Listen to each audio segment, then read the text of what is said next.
Welcome back to the D.H.E show, where we talk about building empires without sacrificing on bedtime stories.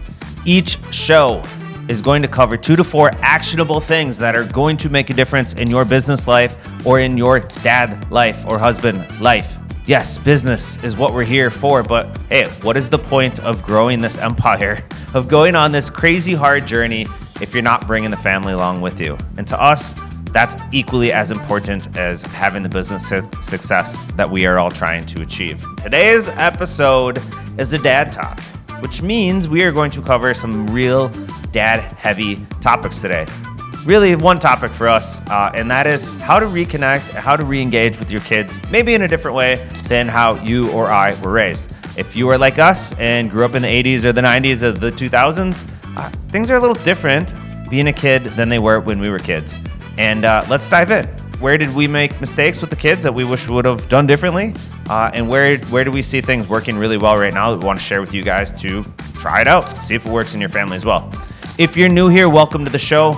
We just have one small favor, kind of a big favor, but a small favor. It means the absolute world to us if you could leave a rating or a review, drop a comment below if you're watching on YouTube, because we need to hear from you guys. We need to know what's working, what's not working. Where are we hitting the mark and where can we be better? And we can't get that unless you're giving some feedback for us. So please do us a favor, leave a comment, leave a rating, leave a review. And if this resonates with you at all, if we strike any sort of learning or aha or light bulb moment in your brain, and you think there's a dad out there that should hear this, please share the show. We grow by you guys really supporting us and helping us on this journey. So enough with the intro. Let's just jump right into it. Here's Matt and Oli on 10 tips, tricks that you could take away being a dad. Go. Ladies and gentlemen, welcome back to the D.H.E podcast, Dad, Husband, Entrepreneur. We have a fascinating topic for today. Fascinating? I mean, I think it's fascinating. So as a dad, husband, and entrepreneur, I think to accomplish a lot or a little, you need to do things maybe a little bit differently.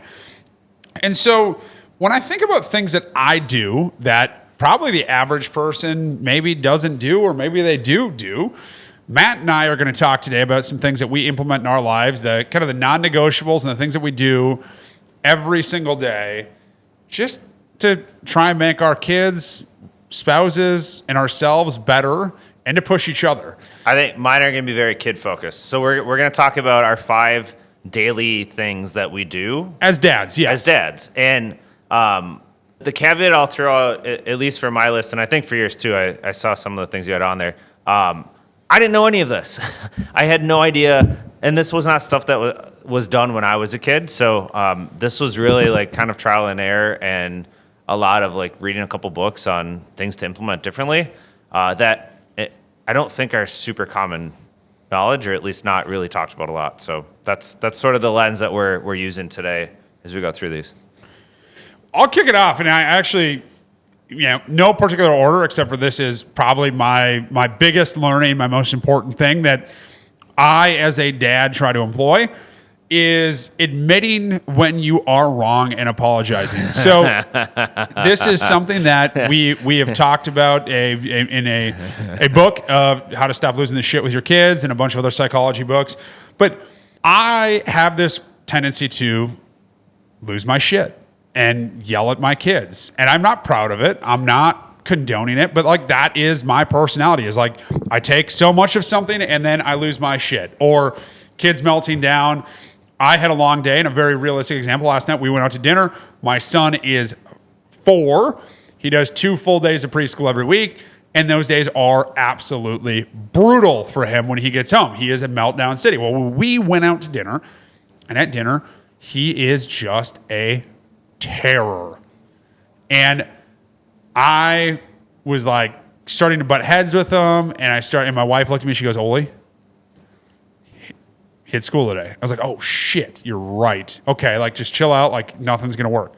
But admitting when you are wrong, so there are times when I will. Why are you going out to eat with him on the days that he has school if you know he's a terror? Yesterday was cleaning day, and so whenever we do cleaning day, we go out to dinner so we can come home and not have to do anything on that. So we only go out to eat really once every 2 weeks, and it's whenever we have cleaning done. So in our world, it is with the price of food at restaurants and all that. We really don't go out to eat nearly as much as we used to. So it's an every 2 week treat for us. But still. It just happened that our cleaning got moved from Wednesday to Tuesday. So we went out to dinner. Okay.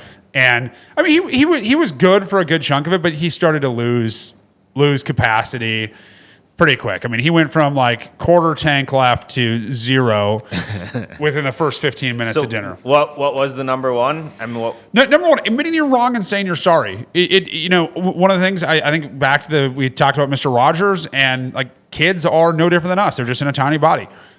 It's okay to tell your kids that you made a mistake. It's okay to tell them that you're wrong, and it's okay to apologize to your kids. And by the way, it's going to build a better bond because your kids are going to grow up without the ego that they are always right or they have to be right. I say to my kids all the time, hey, man, Adelaide, I'm sorry about that. Like, I made a mistake, or I'm so sorry I did that or said that.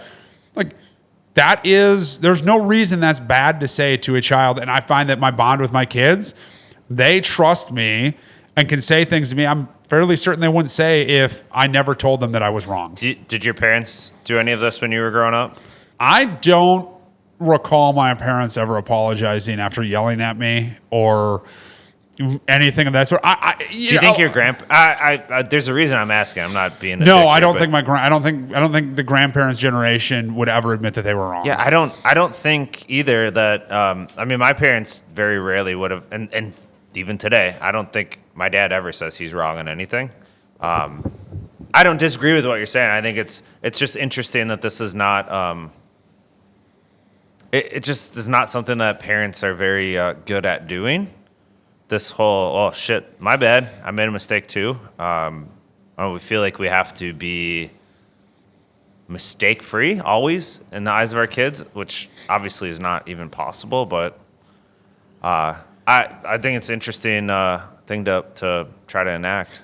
To me, it's incredibly important. Other people are going to have different viewpoints, and they're going to think differently than I am. But for me, this is a non-negotiable that when I am wrong, and again, you've heard me say this before, this wasn't really like, I didn't really like read this in a parenting book per se. Like, this actually came from a 12-step program of admitting when I'm wrong is a huge portion of addressing why you do dumb things. So for me, really important that I admit when I'm wrong and move forward and apologize to those that I've hurt. Because think about it this way.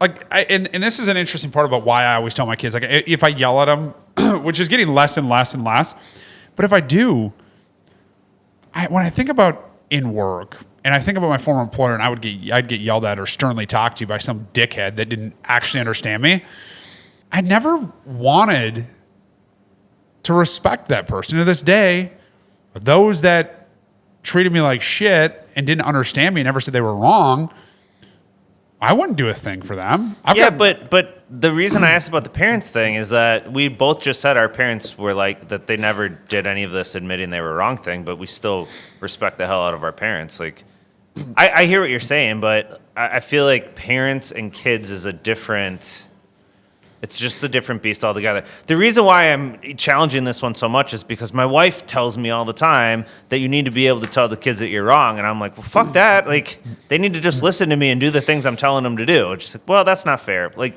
so I struggle with this one. So, I don't. So I think it's two not things. On my list of five because it's the 4 agreements, domesticating your children. You're gonna make your children like from my perspective, why I do it. My kids can teach me things. They can open my eyes to things. But if I'm always right and I'm the superior authority, I'm not going to pay attention and I'm going to miss out. I also think when I look at the concept of admitting when I'm wrong, it's vulnerability. My kids are my family. I want them around. I want to be vulnerable. I want them to be vulnerable with me. I want them to trust me. I want them to open up to me. Again, this is my perspective. This is not rooted in everybody else. Every addiction that I have really stems from my ego. And my ego was, I am right, you are wrong, because that's what we grew up with. I think a lot of times, right, we make the joke like, you probably think you're right when you know that you're wrong, but you're unwilling to admit it because you don't want to admit that you're wrong because you think it's going to make you sound soft or whatever. So when I look at like, I want my kids to grow up knowing that they can admit when they're wrong so that they have that opportunity to understand what vulnerability is. So they don't end up going through life. All of a sudden they get yelled at by someone and they're sitting there going, they start developing the same safety mechanisms that I developed, which they're not good. And by the way, I don't know anybody that really wants to be yelled at. I don't know anybody that wants to be treated like shit and not have someone apologize to them after. And like you think about it, like you keep honing in on this yelling thing. To me, it's bigger than that. It's not just the yelling part. It's a lot bigger, but I think of a lot like I yell at them because like I snap in the moment. Like I like, get really, but then I apologize. There's also the moments where like my daughter did something the other day and like I accused her of something because it all made sense, and she was adamant that she didn't do it. To the point where she started crying and ran up to her room. And I immediately followed her up to her room, went into her room, and I said, honey, I am sorry. I made a mistake. I go, from my perspective, here's what I thought happened. If you are telling me the truth, and that's not what happened, that's okay. But I'm wrong. I shouldn't have yelled. I shouldn't have gotten so mad in that situation. I shouldn't have judged. I shouldn't have. And she stopped crying. About 10 minutes later, she came up and she goes, Dad, she goes, you were right, Dad. I did that. She never would have done that if we didn't have the vulnerability, right? Because if you don't have that vulnerability, if your daughter, if your kids can't see you telling them that you were wrong or you made a mistake or fessing up, why the fuck would they? They wouldn't. So they're going to hide shit. They're going to bury shit. They're going to have guilt. They're going to have shame. They're going to have all this stuff. And it's not, in my mind, a healthy behavior to have. So okay. I like to admit when I'm wrong. So my kids understand it's okay for them to admit when they're wrong. So when you're on a road trip somewhere reading the map, like the stereotypical dad, I know where I'm going even when they don't. You're like, nope, I'm cool. Give me directions, honey. I don't know what the hell I'm doing. With GPS, I don't think that exists anymore. But that whole stereotype cracks me up because the dads never were wrong ever historically. At least as movies and everything else portrayed it. But I think there's also like my final comment. We'll jump back into those things. But like I look at a lot of stuff as masculinity was something that it's been under attack for the last 30 years. But masculinity from my perspective was like, I'm right, you're wrong, I'm tough, but like actual masculinity, and if you read any of Brene Brown's book, she talks about this, it's actually being able to be vulnerable, to actually understand. I don't even know it's not even masculinity anymore. It's just like, we're humans. Like, we don't know everything. Why do we pretend that we do?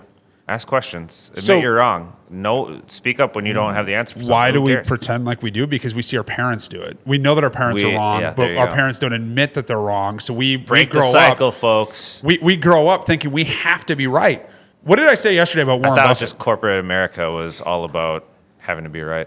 Maybe that's because it's predominantly ran by old white dudes. But when you look at it, where does it start? It really starts in school, right? If you raise your hand and you answer that question, you get it wrong. How often do you feel shame because you got it wrong? Yeah. Or do you live in a world where it's like, hey, okay, like I'm going to try, I'm going to take a guess at, I'm going to take a stab at this. I'm in a completely rabbit hole. Every time I hear you say, I feel shame, do you know what always pops into my head? I feel shame. What is it? It's a movie, right? Yeah. What movie? God damn it. Why am I blanking on it now? Slapshot. Yes. Oh, I let him go. I go to penalty box. I feel shame. Yeah. I sit there for 2 minutes. All right, let's go to the dude. We're never gonna make it through our list if we go 10 minutes. So we're just gonna go really quick from here on out because I think that's a powerful one. But I like that one. And it wasn't. We didn't really go off on a tangent because I think that is an incredibly important aspect to me. And I think any parent. I just wonder how many dads are listening to this or we're listening to this. We're like, yeah, fuck these guys. I'm right. Until their wife listens to it, and they're like, you're gonna listen to this shit and you're gonna enjoy it. All right, next. So I'm just gonna go through mine, and then we can kind of dive into them if we want. We'll go through yours. Yeah. So encouragement. So a big piece of this, if I'm doing anything and my kids want to help, I let them, even if it means that I got to go back and fix something. So the other day I was baking. My son is super interested in learning how to bake with me. and he wanted to do everything, and he added a little too much salt. And so I was like trying to pick out salt and whatever, like, but it's okay. Like, I want to encourage them to try things and make mistakes and learn. Dude, Same thing. I struggle with that one so much. I struggled with it. I like that you brought that one up, because I think we forget you don't know what you don't know until you actually do something, right? Like, how would your son know how to bake if he's never baking with you? And Matt, you don't know what you like to do until you try things. Right. Which is a major problem And we how many have in this parents just country. shut it down right away? I used to do, like, baking is, we really don't bake all that much, but like, we made banana bread the other day. And I vividly remember 4 years ago when we started doing this with the kids, like, we controlled everything. We measured it. Like, the kids basically just watched, and they're like, I want to do it too. They basically make the whole damn thing by themselves now. Yeah. Right? Like, how do they learn that? We let them do it. Even though they were going to screw up and make mistakes and make a giant mess, you have to let them do it on their own. You encourage them and empower them, right? Yeah. I like that one. You put some parameters on it. And like the other example I give is my daughter. I've got this water-fed pole for cleaning windows because I'm a window nerd from my days of owning a window cleaning business. And my daughter one day was like, I was outside cleaning windows. She said, can I do that? Like, my first hesitation was, no. And then I was like, what's it going to take? Like, she's going to do it for 10 minutes, and then I'm going to probably have to go back and fix a couple windows. Like, it's not a big deal. She loved it. And she did an awesome job. And she's like, Dad, like, that was really cool. Like, can you tell me about this? How does this work? So that's one of them. So no to fear is another big one. So I recognize fear. I acknowledge fear, but we try to be anti-fear in our house. And what I mean by that is, Minnesotans, if you're listening, you know that we are rooted in fear. Everything we do has a negative consequence. Oh, it's raining, got to stay inside. Oh, it's snowing, got to stay home. Oh, I can't drive into the office because it's snowing out.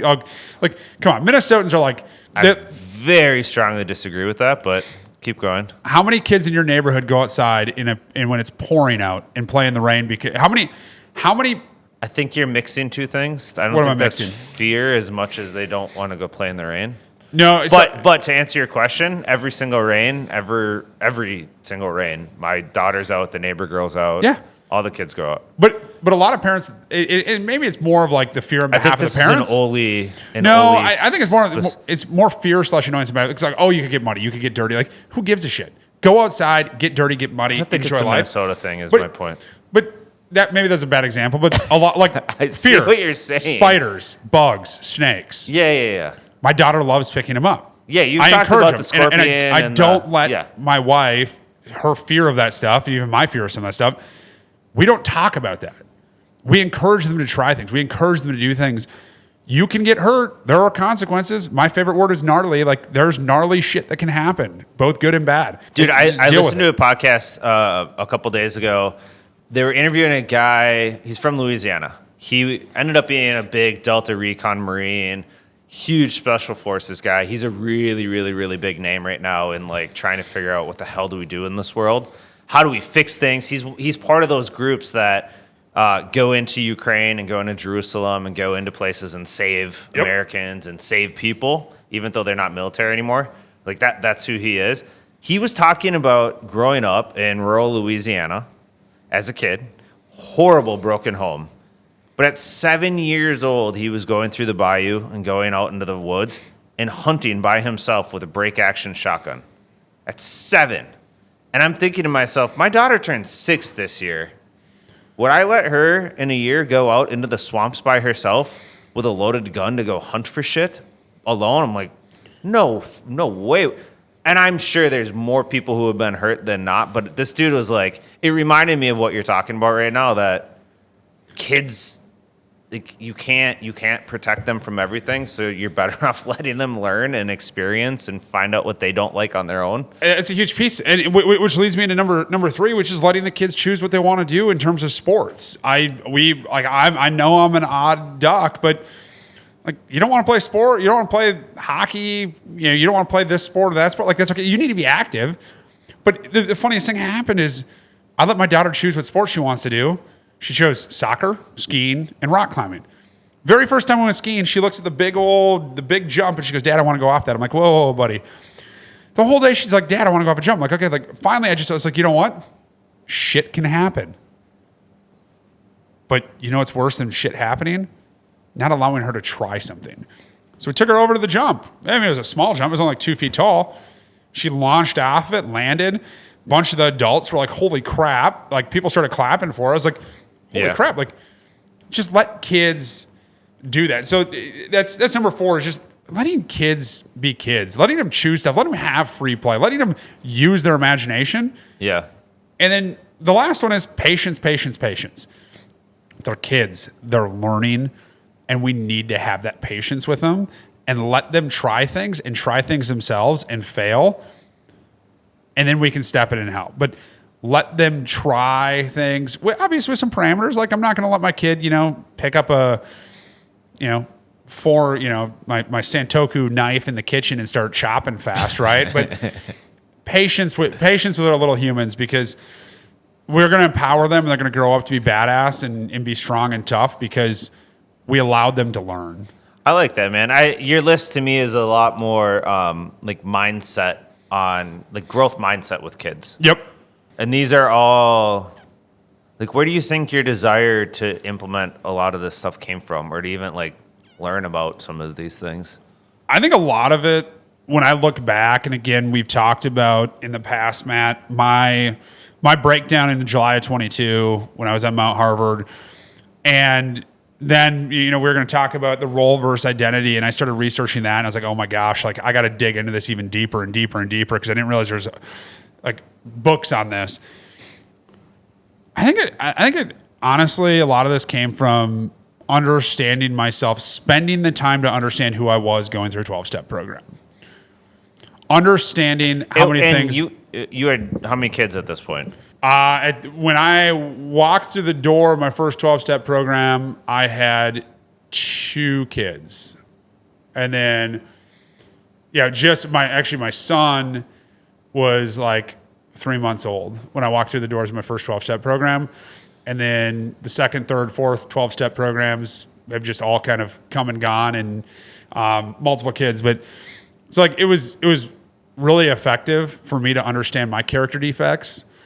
And when you start to kind of unpack, and I'm not a psychologist, but at least I know like these basic things. Like, I was thinking about this. My daughter wanted to watch the new Goosebumps movie. Oh, dude.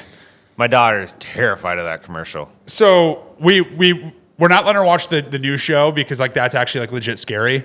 But we watched the Goosebumps movie from 2015, and I'm cuddling with her watching this, and I just have this like epiphany. I'm like, a lot of my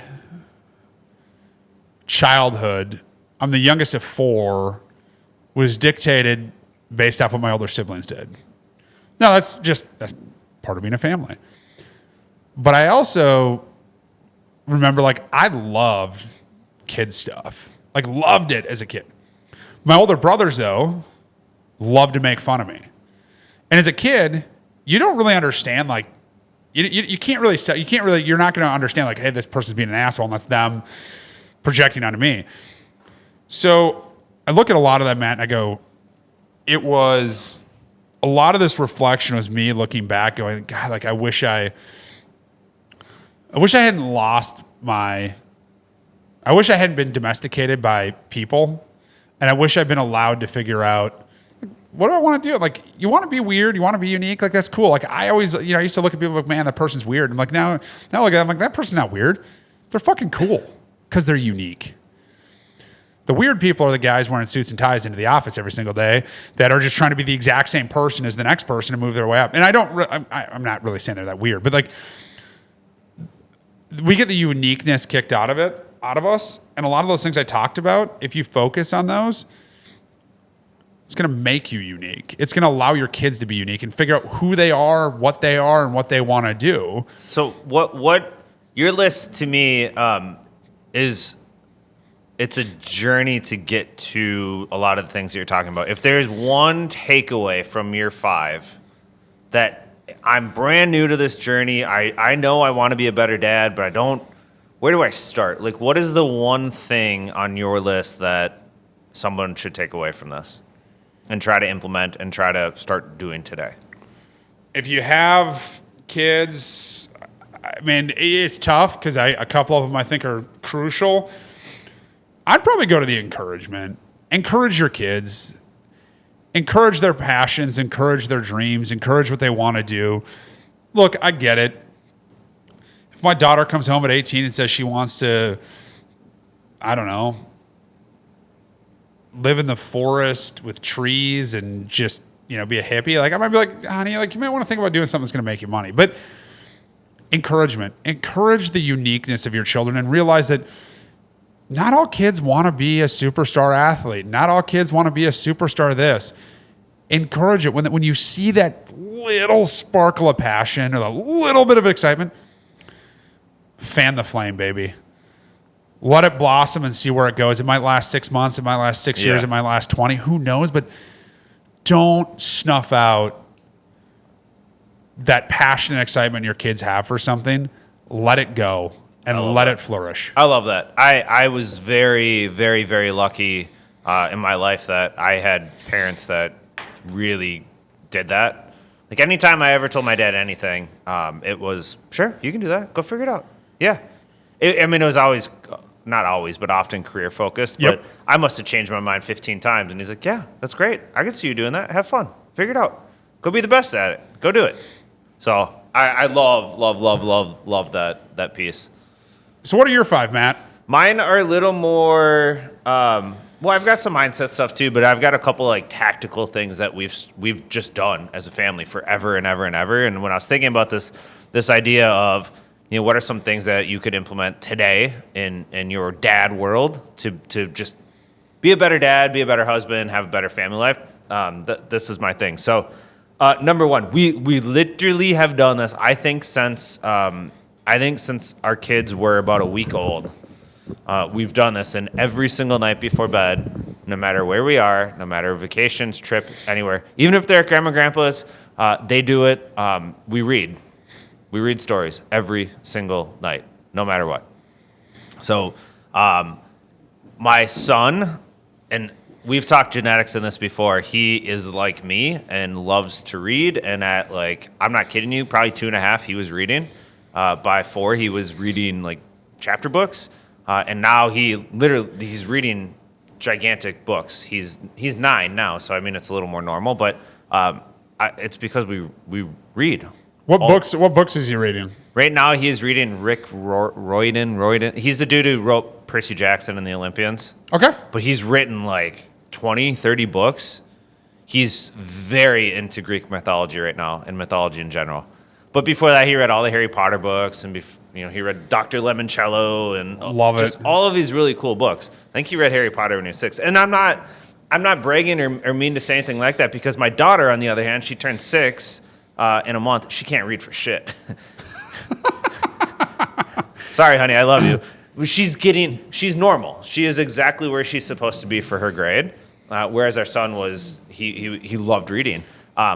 Either way, though, their vocabulary is great. In fact, we were on vacation last week, and someone made a comment, "Wow, Elia, you know so many words." Why? I think it's because we read, and it's our habit. So, I found Elia in her room. When she was 5, she can't read, but she would have the books, and she'd be making up her own story based on the pictures. On the pictures, that's cool. That's really cool. So, I don't know. I feel like no matter what, reading or not reading, this act of interacting with words and pictures and this idea of stories, either way is gonna be good. Let me ask you a strange question, I guess, kind of on that front, right? Because our kids learn language a lot through us, and some through, obviously, television and reading.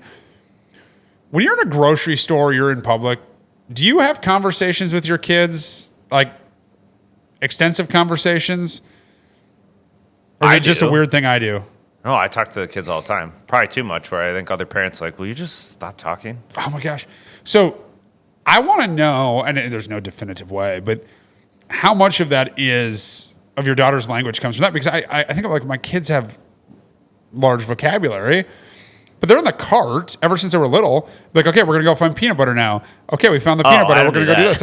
I don't narrate what we're doing. No, but I'm like, okay, guys, we got to go find peanut butter. I'm telling them what we're gonna go do. So yeah. But I look at them now, and they I have these even if they don't respond, I'm talking to them, because I'm engaging with them. Yeah, I like that whole. I engage with them. I engage with them as much as I possibly can. But so the reading thing for us is just it's been really big. Even if you don't like to read, there's so many fun stories and books and things that you can get for little kids. Absolutely. So reading every night. Number 2 on my list that we do. This is again as much of a daily thing that we can, and this is like, duh, of course. Everyone hears we should do this, but really do it. We have dinner as much as we can as a family.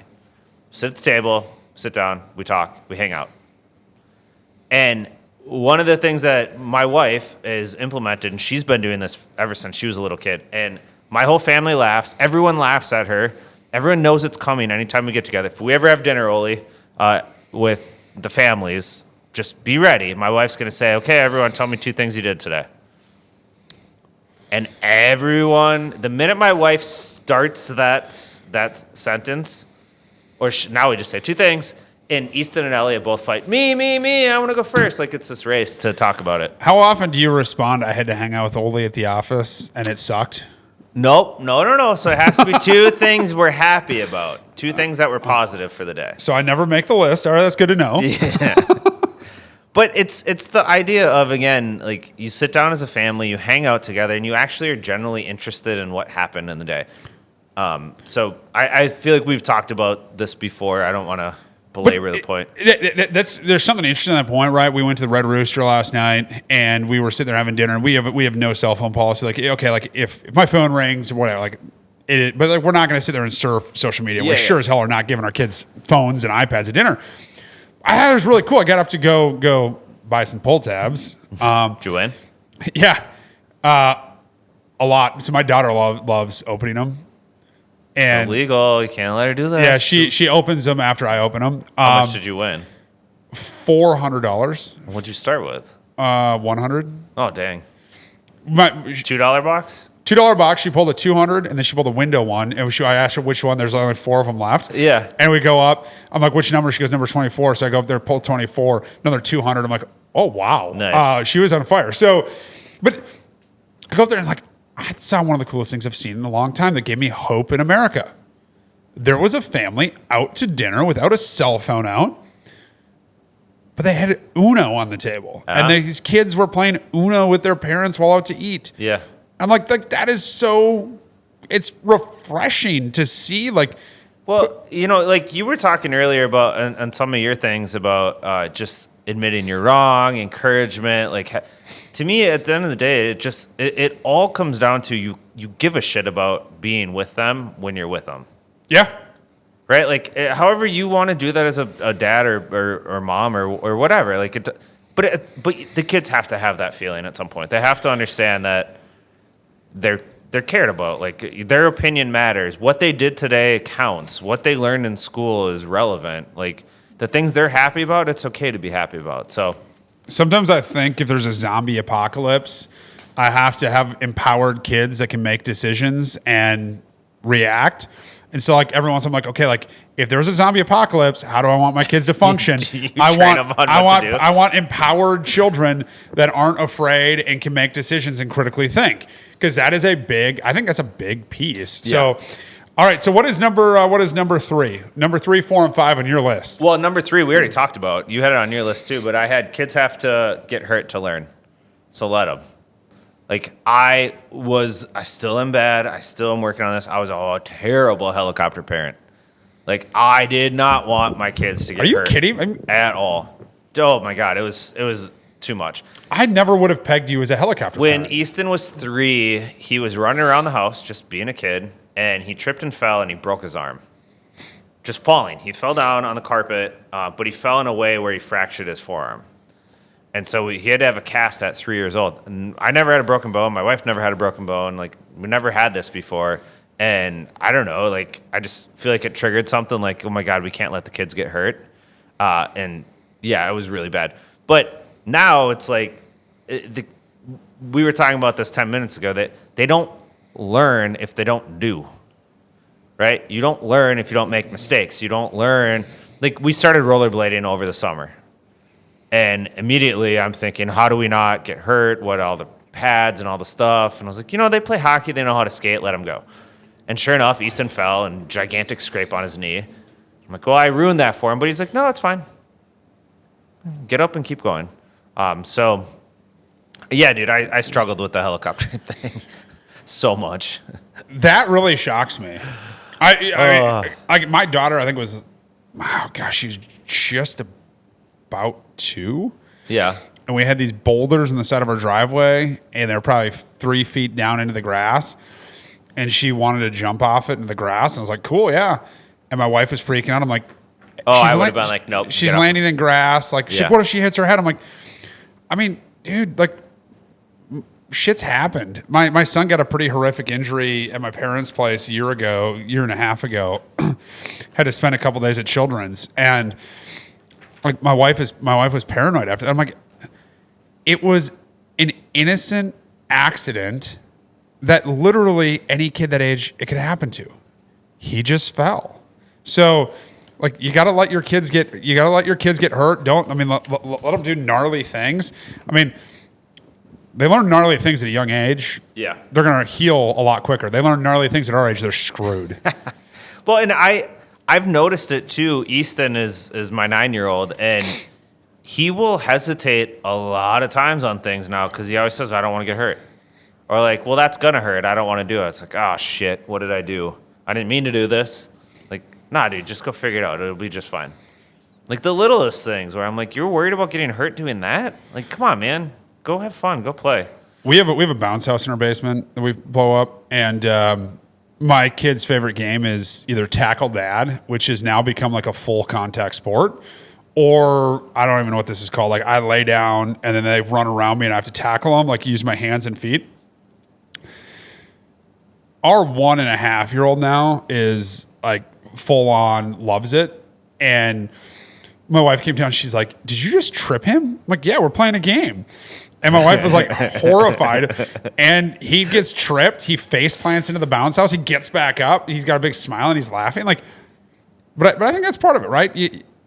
So number 4. What's your number 4? My number 4. This is more on the mindset thing, but and we're sort of getting repetitive a bit. But I wrote down, so what if your son likes pink and your daughter likes black? And what I mean by that is when Easton, when he broke his arm, he was 3.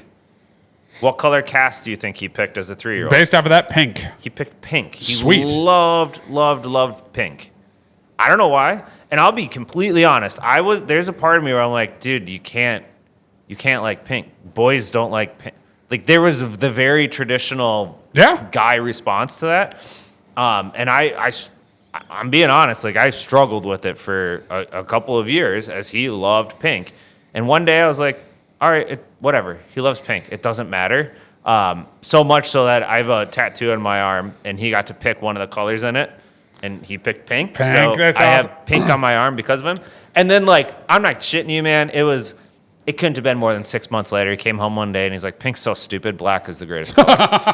and now he's just like every other boy. He loves black and blue and red. Those are his favorite, or black and gold. I like blue and red. But I was very nervous. I don't know why. This is probably wrong of me to admit, but I was when he loved pink for the first 3-4 years. And my daughter loved black for the longest time. Now she's absolutely into pink and purple. Like it's right, wrong, or whatever. Like it's not up to me. It's not my choice anymore. It's the kid's choice. Like whatever they like, I don't really care. Go ahead. I think within some bounds. Yeah, but I mean, like, man, it's kind of similar thing. Like, my daughter was playing with dolls. My son was like, "Oh, I want to bring a doll to dinner." And at first, I was like, "Dude," I was like, "Yeah, who gives a shit?" Like, you want to bring a doll to dinner? Bring a doll to dinner. Like, dude, I don't care. Like, you whatever you want to do, like, you go do it, and Well, and I remember like part of why I was worried, and the particular thing with my son, he's kind of a sensitive soul, and there was a part of me that was like, dude, me internally in my head thinking, you're gonna get made fun of by the other kids if you show up and you're wearing pink clothes or purple clothes. And no, he didn't, and no, like it never really happened. But I think that was a kind of a irrational fear in my head, which is natural, I think, in our world, yeah. Where mean, there's a lot of shitty people out there. A lot of people with the black magic that want to make someone else's life hell. Number 5. Number 5, again, this is sort of repetitive. So like if we're saying it twice, that means it's important, right? If we say it 3 times, it's incredibly important. Don't tell them what they can do, or don't tell them what they can't, right? Oh, you can't do this. No, you're not good enough. You're not smart enough. No, that's stupid. That's a dumb idea. Don't tell any of that negative on why they can't do something, and just encourage them to figure it out. Like it's if you, and I saw this firsthand. We talked about this on another episode. I've seen it firsthand with my nephew in particular, but other kids. I coach, right? I coach a lot of youth sports, and I hear it when I talk to a lot of the kids about, we're going to do this drill or try this thing. If the default is I can't, you're never going to get them to do it. If they're in their heads are constantly being told why they can't do things or why they're not good enough, that shit adds up so much over time. It's shocking, though, how often parents say you can't do that, as opposed to encouraging someone to try something.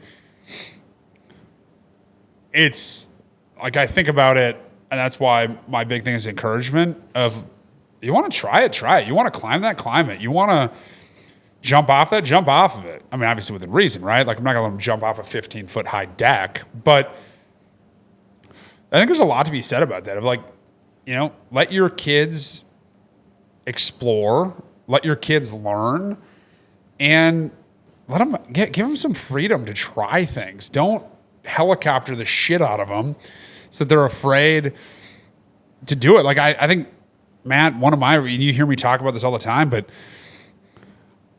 my entire path in life was dictated by other people because everybody was telling me what I am, what I can do, what I can't do, what I can't. And when someone's in a position of authority, you just believe them. So as a parent, you immediately have authority with your children. So if your kid comes home and they say, Dad, I really want to be a carpenter, and you're a executive at a company, you're like, oh, you don't want to be a carpenter. Oh, you're going to be dirty and dusty. And like, you just shot down a dream or a passion or an idea that your child had that was, quite frankly, stupid on your behalf. So encourage them, give them an opportunity, let them figure it out.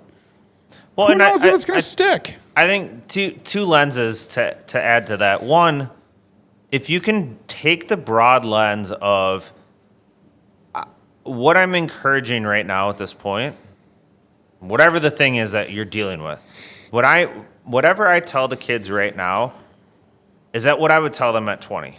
Is that what I would tell them at 30? Right? If your son's 30 years old and they come to you and they're like, hey, I fucking want to be a carpenter. Like, I really like working with wood. Right? And they're really passionate, excited about it, and they can figure it out and make a career out of it. Would you say no? No, you can't do that. Like, why would you tell them no then when they're a kid? And that's maybe not a great example, but the point is, like, you're teaching kids things now so that when they're 18 or 20 or whatever, they leave the house and they go build their own lives and do their own things.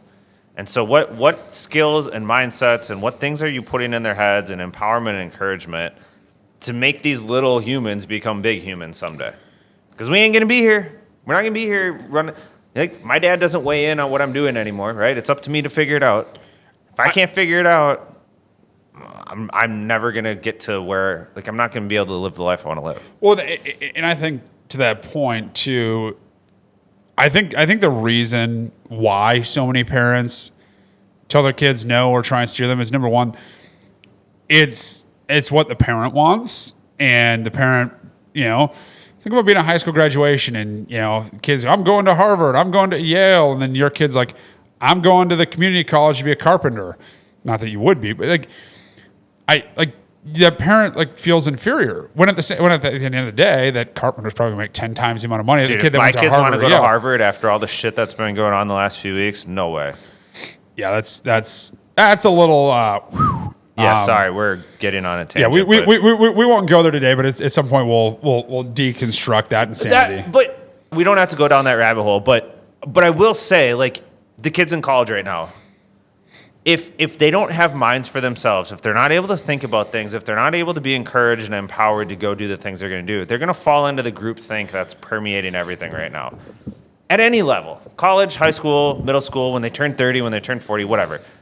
I think groupthink is horrible. Like, you've got to be able to think for yourself and do your own things. How do you do that, though, if you're not encouraged as a little kid to be able to think for yourself and try things and or learn to solve and fail? problems yourself? So the guy I was talking about this morning, very good friend of mine, professor, this was probably 7, 8, 9 years ago, but he was talking about the amount of students whose parents will show up at his office because they're upset over a grade or whatever it might be. When you're in college, you're an adult. But that's the scary part, though, is unempowered kids grow up to be unempowered adults and need 27 people to support them.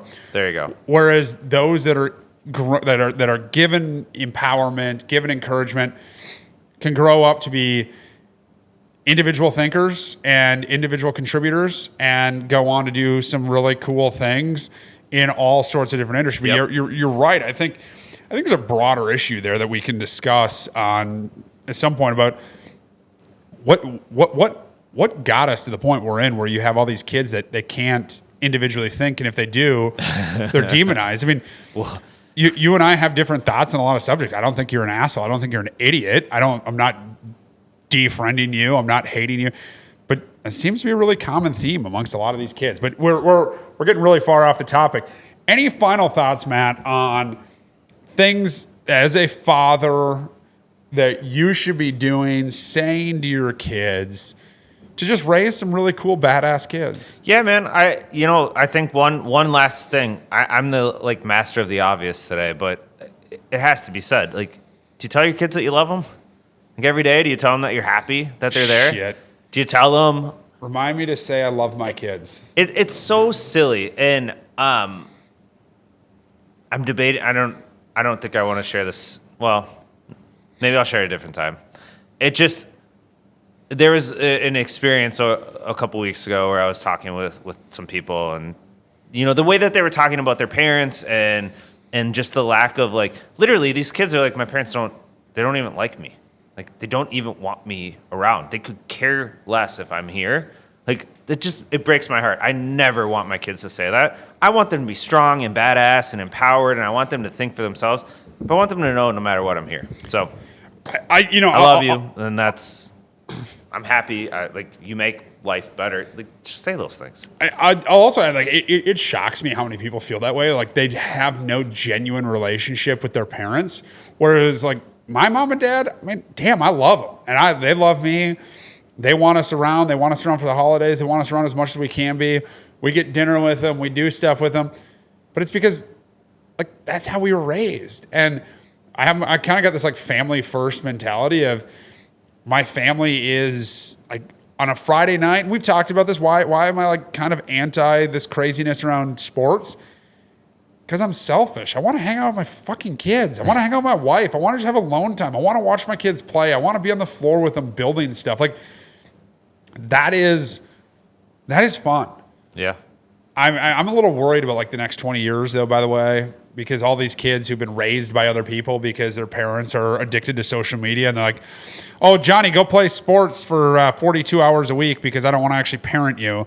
And so, what is that? What's it going to be? I'm not worried about that kid. I'm worried about the kid who is on their computer instead playing video games for 24 hours but whatever. We will tackle that issue at a different time. And I think it may be worth saying, we appreciate you listening right now.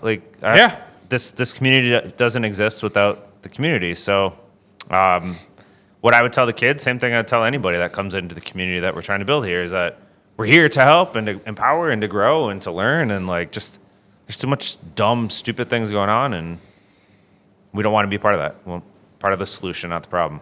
Yeah, and encourage you. So follow us, connect with us, join the Facebook group. Do those things. And we'll catch you next time on the D.H.E. podcast, where we broach another cool ass subject. All right, man. Adios.